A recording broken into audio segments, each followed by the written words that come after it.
What's good, YouTube? It's your boy Danny, aka Puerto Rican Face Mendoza, in the building, bringing you a quick video, because that's my shit, about the Fear Factor. Okay, no, this shit ain't about the fucking show that used to be on the TV with fucking whatever his name is, the what is it, Rogan, something, Joe Rogan, fucking Ronald Rogan, I don't know, Hector Rogan, whatever the fuck that dude's name was. But check this out. Fear Factor. What is Fear Factor in Yu-Gi-Oh? Fear Factor is when the round starts and they say, round one, you go up to the table, to the list, and you say, God damn it, I have to play Mike again. Shit. It's the first round. Fuck. What is he playing? Anybody know? Fear Factor. That's what Fear Factor is. It's also when you get down paired and they're like, well, I lost round one. You're round. Say you're round. It's round two. You lost. You're 1-1. You're like, all right. Well, I guess I get to play easy ass people from here on. And then it's like, shit. I gotta play Brandon Link. But then you're like, fuck. This is gay. But it's nothing like that. It's just you got a pair down. And Brandon Link's 2-0 and you're 1-1 and you kind of get the dick. So Fear Factor is when when somebody's afraid of who they have to play. Then they get nervous, they can't play correctly, they already lost in their mind.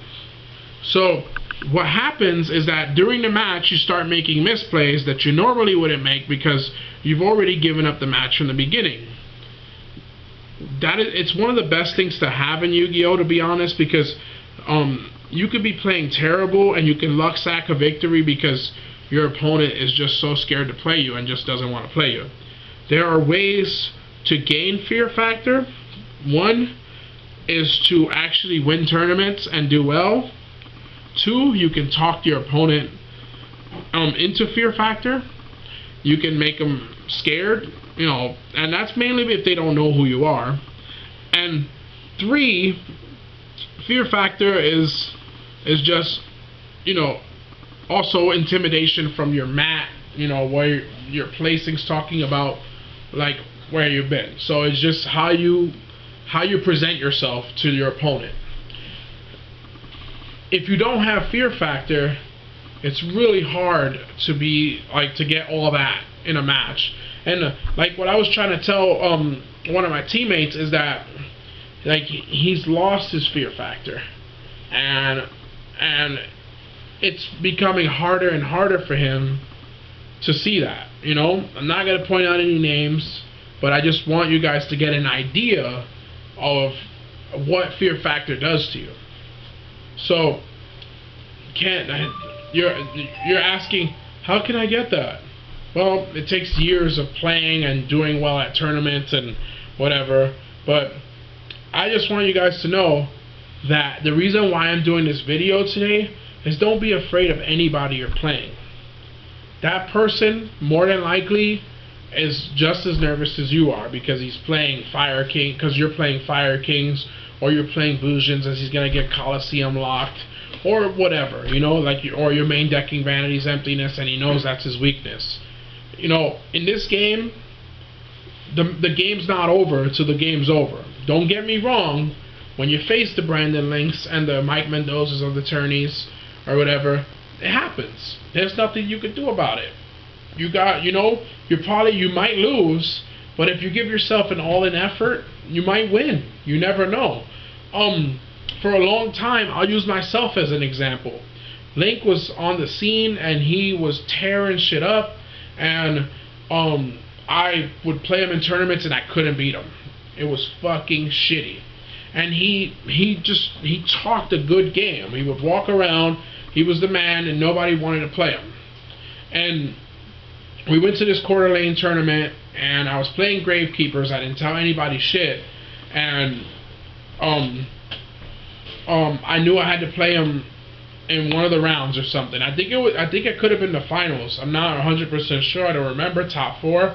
And I was like, in my mind, I was for sure he had me beat, but you know, for the first time, I was like, you know what, fuck this. I'm just gonna fucking play him and do what I need to do. So, we ended up playing, and I sided in Shield Crush against him, and I ended up freaking Shield Crushing his monster for the win, which was really weird because back then Shield Crush had some relevancy. Actually, it didn't, and I knew that Link liked to set a lot in the deck that he was playing, and I said, fuck it, I'm gonna side it, and I actually won because of that. So, my thing is that, you know, I actually overcame something that I was fucking terrified of, you know, losing to Link. Didn't ever bother me to like lose to other people, but for some reason, playing him fucking was crazy back then. You know, he was on fire back then, you know, and he's still really good, of course. My teammate, I love him. Me and him top together at the regionals, never gonna forget it. But my point is, if you automatically just sit down across from the person and you automatically put yourself in the position that you lost, guess what? You're probably gonna lose. So guys, for the record, you could beat anybody on any given day. They can get bad hands just like you do. You can side deck correctly. You can outbeat them in the side deck. Just don't overside and just do everything you can to win. Okay? Don't have much more for this video, but I wanted you to know something that's very important in the game. It's called Fear Factor. You either have it, you don't. And there's ways to counter it. Much love. Puerto Rican Face Mendoza out this building. Because it's just, you know, I want to be out the motherfucking building. Peace, everybody. Laters.